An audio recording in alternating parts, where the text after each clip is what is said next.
صلی اللہ علیہ وسلم کے پاس مسجد نبوی میں بیٹھے ہوئے تھے کہ اچانک ایک بہت ہی روبدار اور ہینڈسم آدمی مسجد میں داخل ہوا۔ ان کے کپڑے ایکسٹریملی وائٹ اور بال بالکل بلیک تھے۔ اس دن سے پہلے انہیں مدینہ میں کسی نے بھی نہیں دیکھا۔ مطلب ہیلو دوستو، ایک بار پھر سے آپ کی سمکش میں حاضر ہوا ہوں ایک نیا ویڈیو لے کر، جو کہ بہت ہی مزیدار ہونے والا ہے۔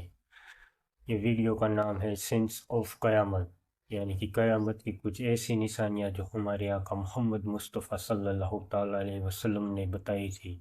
تو اس ویڈیو کو شروع سے اینڈ تک ضرور دیکھنا، آپ کو بہت ہی مزہ آنے والا ہے۔ تو چلیے اس ویڈیو کو شروع کرتے ہیں۔ آپ صلی اللہ علیہ وسلم کی وفات سے پہلے انہوں نے صحابہ کو بہت سارے باتوں کا پہلے سے بتا دیا تھا کہ ان کے جانے کے بعد دنیا میں کیا کیا ہونے والا ہے۔ ایک دن حضرت عمر رضی اللہ تعالیٰ عنہ باقی صحابہ کے ساتھ آپ صلی اللہ علیہ وسلم کے پاس مسجد نبوی میں بیٹھے ہوئے تھے کہ اچانک ایک بہت ہی روبدار اور ہینڈسم آدمی مسجد میں داخل ہوا۔ ان کے کپڑے ایکسٹریملی وائٹ اور بال بالکل بلیک تھے۔ اس دن سے پہلے انہیں مدینہ میں کسی نے بھی نہیں دیکھا۔ مطلب وہ مدینہ کے رہنے والے نہیں تھے، اور ان کے کپڑوں اور بالوں سے بالکل ایسا نہیں لگ رہا تھا کہ وہ کہیں دور سے ٹریول کر کے مدینہ آئے۔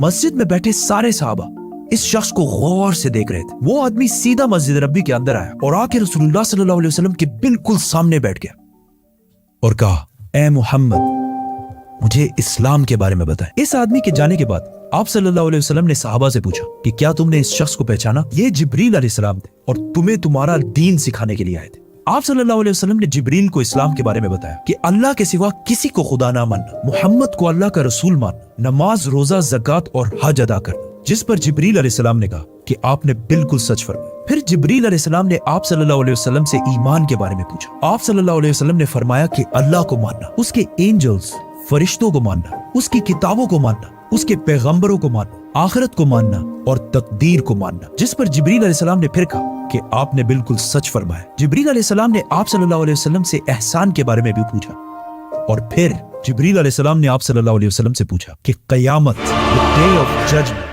کب آئے گی؟ جس پر آپ صلی اللہ علیہ وسلم نے کہا کہ جتنا آپ کو پتا ہے صرف اتنا ہی مجھے پتا ہے۔ مطلب قیامت کے دن کا اللہ کے سوا کسی کو بھی نہیں پتا۔ جبریل علیہ السلام نے یہ سننے کے بعد فرمایا کہ مجھے اس دن کے بارے میں کچھ نشانیاں بتائیں۔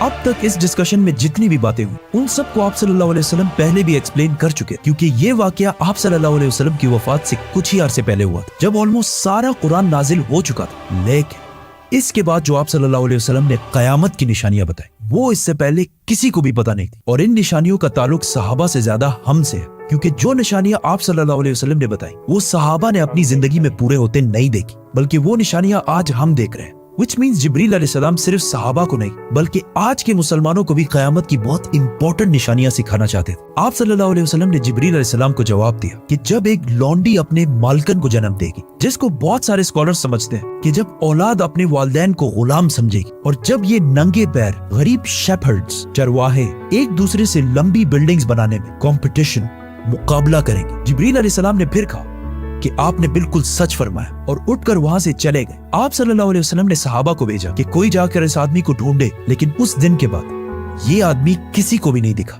Now آپ صلی اللہ علیہ وسلم نے ننگے پیر غریب چرواہوں کا ذکر کیا، جنہیں اس زمانے میں عرب بیڈوینز، بدو کہا کرتے تھے، جو عرب کے باقی قبیلوں سے ہمیشہ دور رہتے اور کبھی بھی ایک جگہ پر نہیں رہتے، بلکہ اپنے جانوروں کے ساتھ ہمیشہ ٹریول کرتے رہتے تھے۔ مطلب ایک خانہ بدوش، نورمیڈک زندگی گزارتے تھے۔ یہ اس لیے بہت عجیب بات تھی کیونکہ بدو پورے عرب میں سب سے غریب قبیلوں میں سے ہوتے تھے۔ صرف اس زمانے میں نہیں بلکہ اس حدیث کے 1000 سال بعد بھی یہ بیڈوینز عرب کے سب سے لوور کلاس ہوتے تھے۔ اس لیے صحابہ حیران تھے کہ ہماری سوسائٹی کے سب سے غریب کلاس کیسے آپس میں لمبی بلڈنگز بنانے میں مقابلہ کریں گے۔ آپ صلی اللہ علیہ وسلم کے بعد خلافت راشدہ ہر طرف پھیلنے کے بعد دنیا کی سب سے بڑی سپر پاور بن گئی۔ صرف مسلمانوں میں نہیں بلکہ یہ اس وقت تک انسانوں کی تاریخ کی سب سے بڑی امپائر تھی، جو الیگزینڈر دی گریٹ اور رومن امپائر کے جولیس سیزر کے امپائر سے بھی بہت بڑی تھی۔